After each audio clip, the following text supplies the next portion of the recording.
What's up, everybody? The new model for the PS5 has just been announced, and there's a couple things I wanted to talk about because, for the most part, it's perfectly fine. These looks like really good improvements, but there's also some questionable choices. First, let's read the blog post so we're all on the same page. So it reads: smaller PS5 design comes with 1 terabyte storage for the PS5 and PS5 Digital Edition.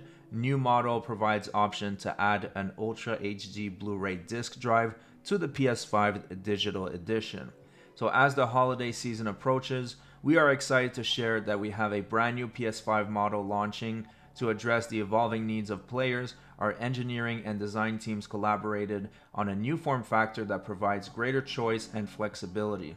The same technology features that made the PS5 the best to play are packed into a smaller form factor, along with attachable Ultra HD Blu-ray disc drive and a 1 terabyte SSD for more internal storage. Now, if you compare them side by side, I think that the engineering team did a good job at making it look slimmer, sleeker. So on that note, that's an improvement without a shadow of a doubt. Now, the attachable disk drive seems like a pretty good idea for people that may have bought a digital version and then they change their mind and they say, you know what, I actually want to play with actual CDs. So that could be a good option. Personally, I haven't put in a CD in a console in over 3 years, but that's just my personal choice. I know a lot of collectors out there really like to have physical disc. Personally, I don't care for it, but I can understand how it is a selling point. Let's keep reading. It says the new PS5 has been reduced in volume by more than 30% and weight by 18% and 24% compared to the previous models. There are now 4 separate cover panels, with the top portion in a glossy look, while the bottom remains in matte. If you purchase the PS5 Digital Edition, you can add the Ultra HD Blu-ray disc drive for a PS5 later, as it will be sold separately for $80 or €120. Now, this is where it gets interesting. The euro and the US dollars are worth pretty much the same, but somehow the Europeans have to pay an extra $40 for it. Now, there might be a reason for that, I don't know. But for the European consumers, I think they would be way better off buying the disc version if they plan on playing with CDs. The new PS5 model will be available starting this November in the US at select local retailers and direct.playstation.com.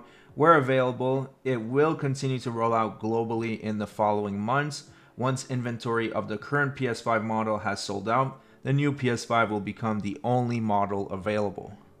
The recommended retail prices for the new PS5 model are as follows, beginning with the rollout in November at participating retailers. For the US, the PS5 disc version is $500 and the digital version is $450. Now for Europe, it is $550 and the digital edition is $450. Once again, Europe is getting overcharged by an extra $50 for the disc version. I don't know why. I'm sure you guys will let me know in the comment section. There might be a good reason for that. And for the UK, it's $480 versus $390 and so on. Now this is where it gets funny. A horizontal stand will be included with the new PS5 model. Also, a new vertical stand compatible with all PS5 models will be sold separately for $30 USD or €30 and so on. Now, the thing that's hilarious about this is that the first PS5 model came with a vertical stand. It was the horizontal stand that you just slide and then you can put it vertical. So now they want to charge $30 for a vertical stand, and I mean, that's perfectly fine. It might look a little bit better with the metal circle, and at the end of the day, Sony is a corporation. They're going to do whatever it takes to make as much money as possible. And if this is an extra $30 they can get on the sale of a PS5, they're going to take that opportunity. At the end of the day, these mega corporations are not your friends. Their only job is to make money, and that's what they're doing in this case.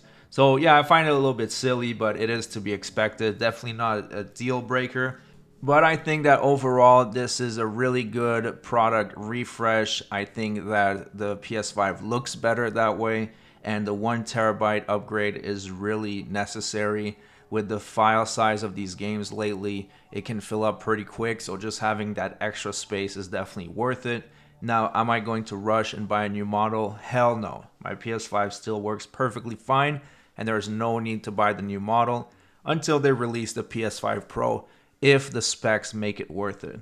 But that's what I wanted to talk about. There is some good, there is some bad. Not everything is black and white. But overall, it is an interesting update to the PS5 model. Now, let me know what you think about this in the comment section.